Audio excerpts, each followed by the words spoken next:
Hey y'all, this is Arema with another African Village update. I just wanted to talk to y'all about this craziness that's going on. So take a look at this IPOB, that's the indigenous people of Biafra.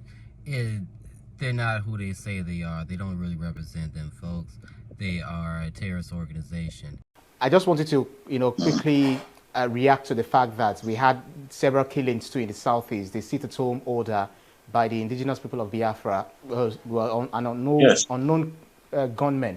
How do you think all of these activities might affect the 2023 general election? Very quickly.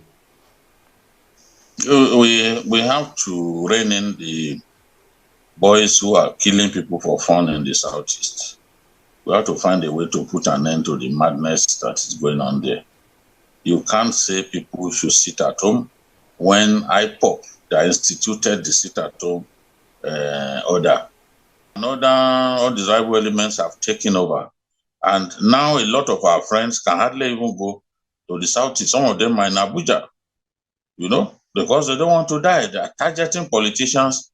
So I think that the governors of the southeast can do a better job of protecting the people than they are doing. It's like the governors have given up. Some of them are even distracted. You seen that, right? We got this situation. You guys got to put the geographic scenario into place. Got to put the geography in your mind. So let's just put it together right here. East side of Nigeria, southeast side. What's that bordering? You guys pull up the map in your mind. If you can't, pull it up on Google Maps or whatever you got. You see that the east side is bordering on Cameroon. It's like a shared border, right? So Cameroon got these folks called Ambazonia. Ambazonia is a unrecognized nation technically, but they're a group of folks who are in rebellion to Cameroon. They don't speak French. Cameroon speaks French. They were gifted to Cameroon several decades ago. They were gifted to Cameroon, and they haven't really properly been assimilated into Cameroon. So therefore, there was some tension there, and thus a space for a group to grow. And so they have their own resistance organization out there in Cameroon. I hesitate to call them truly resistance, but it's whatever. I don't really understand what they're doing, and I haven't looked into it. I will, and I'll get back to you on what I think. But these folks are anti-government in Cameroon. So we got anti-government in Cameroon. We got the anti-government in Nigeria. Sharing a border. What do you glean from that, having understood the unknown gunman situation? The unknown gunman, the person who's always shooting people in the East. People who are always shooting people in the East. People who are telling people to not come outside on Tuesday. Come outside on Thursday. We're going to be doing things out there on Tuesday and Wednesday. We're going to be doing things out there on Friday. Come out, go to work on Thursday, and take your ass home, right? Those people are actually in collusion with each other, and it makes perfect sense, obviously. How else would they not be able to be tracked down and rounded up?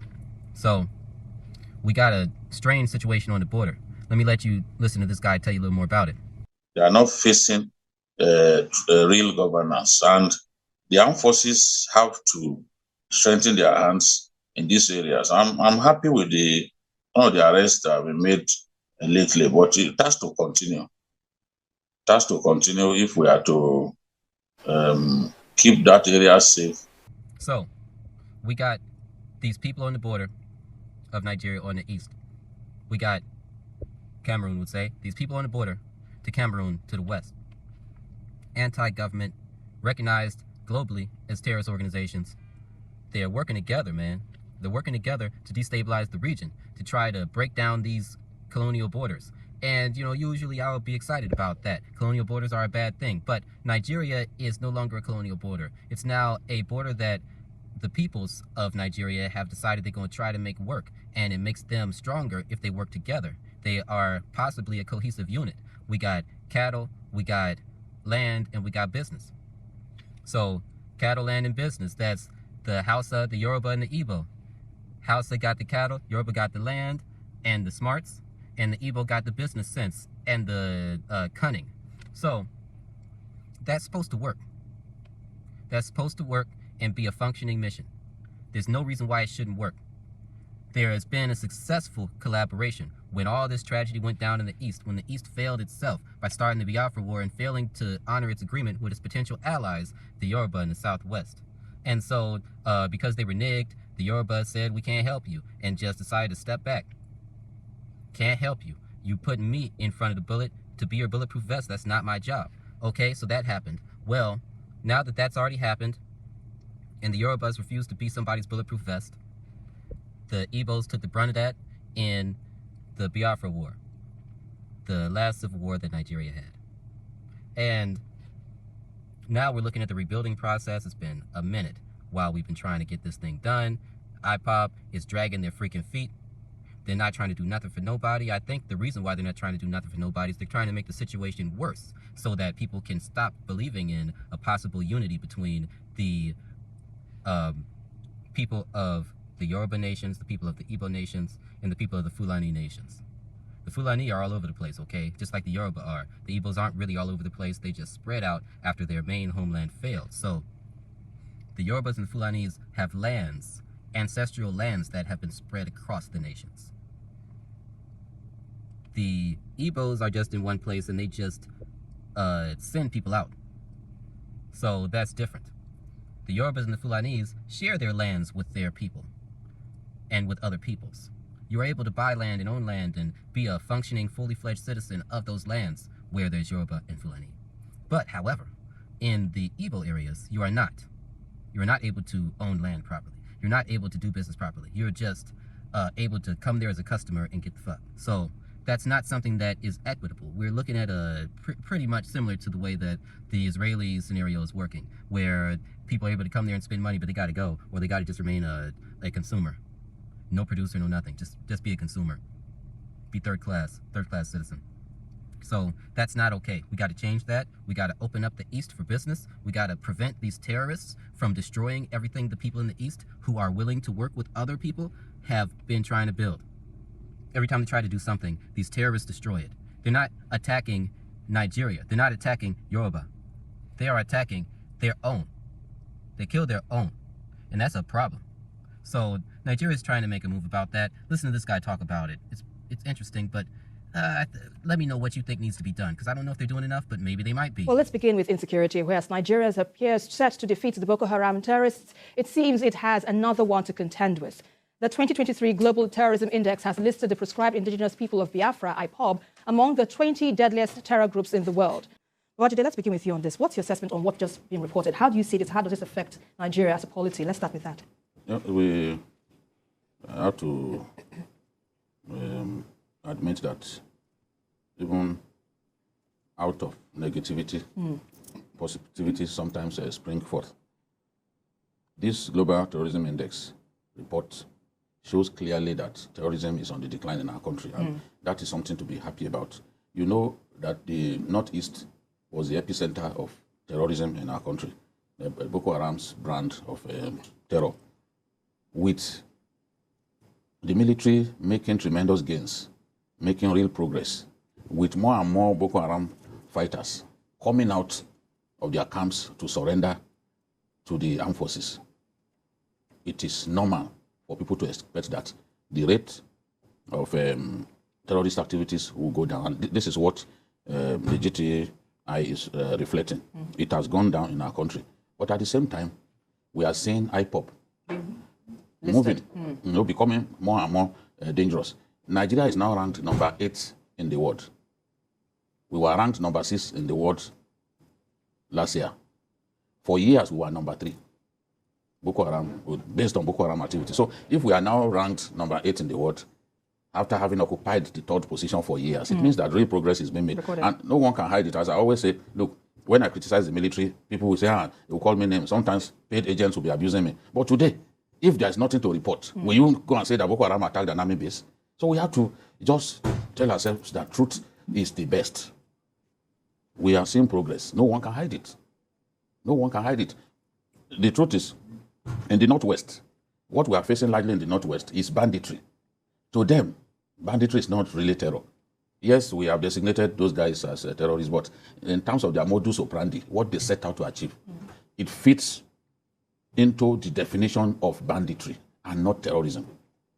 So people can argue that, oh, as we are making progress in the Northeast, there is a scale-up of activities of terrorists in the North Central and Northwest. But by the global definition of terrorism, what is going on in that area simply is banditry. So you can't argue that that is actually terrorism. Right. Real terror, you know what real terror is. And that's what ISIS carries out in Iraq and Syria. And that is what Boko Haram too began to do, and they've done largely. They are not even interested in any peace. They take people's lives, they have their ideology, and they stick to it. Well, don't you see this affecting Nigeria's effort in combating terrorism with this listing of IPOB as number 10 in the position? No, that is to encourage us to work harder at exterminating them, because they are reporting that the year 2022 was their biggest year. That year they carried out 40 attacks and killed 57 persons. Some of these attacks are never reported. So it's possible that they won't kill more people than this. 2021, 26 attacks, 34 deaths. Their attacks are largely on the armed forces, the police, the army. Those are the people that they attack. And it is terrorism in the real sense, because you get to the checkpoint, you do not ask questions, you just open fire on people. Okay, Sukwa, let's have your thoughts on this now. With IPOB being listed as a terrorist group, how do you think this will affect their activities, especially in their fight for Biafra independence? Well, it's their own. If it's going to affect their clamor for, for them to have their own country or state or whatever, I'm not sure it's going to affect them in any way, because they will continue, the agitation. Don't forget, particularly the agitation was more about based on the incarceration of Nnamdi Kanu, who has been standing trial for terrorism charges, even though the court has even freed him, but he was arrested again and taken back to to prison. So they will continue. It's just like Jide said. It's just the fact is that they attack more on military formation, and they became very wild in 2016 when the military started their action using Operation Python Dance, to try and quell them. So they became very angry, and that was when you started seeing them attacking and police stations. And after police stations, military checkpoints, security outfits, and then they even went as far as even going to prisons, correctional centers, to try and attack those places until they graduated into INEC offices. Because right from day one, we've been here, I know here on Journalist Hangout, we've been saying that it's either the government would find a solution, but the major solution has to come from even the people themselves, whereby the traditional rulers will talk to, the people who are involved in it. Because some of these people are people that they know. We see videos of them even moving around in the streets and they were hailing them. So meaning that there are people that you and I will know. For the IPOB, they have to do more. In that it's either their clamor is being looked into, it's either they give Nnamdi Kanu freedom and see if it will end their so-called agitation completely, so that we know that IPOB is removed from this global terrorism index completely, or they find another way for them to end. Well, it's good that this is happening. So the federal government will have to go back to the table and begin to look at ways they can quell the crisis in the Southeast, because the sit at home, people are still sitting at home on Monday. In the Southeast, there was a time that even they had to move schools because they were sitting at home on Monday to weekends. And I just... So, Babajide, with what we understand, clearly some of these terrorist activities have been linked to, some have said, poverty, lack of economic opportunities, and all of that. So, but what do you think the government needs to do? So, you guys got the gist now. You got the little update. This is what's going on in the East. We got a serious situation. This is what the Labour Party has been capitalizing on. The Labour Party has been a real parasite when it came to this situation. It turns out that there was an attack on the Labour Party, and it was co-opted by IPOB. They had a secret Zoom. Holla at Uncle B Shizzle on Instagram at B Shizzle.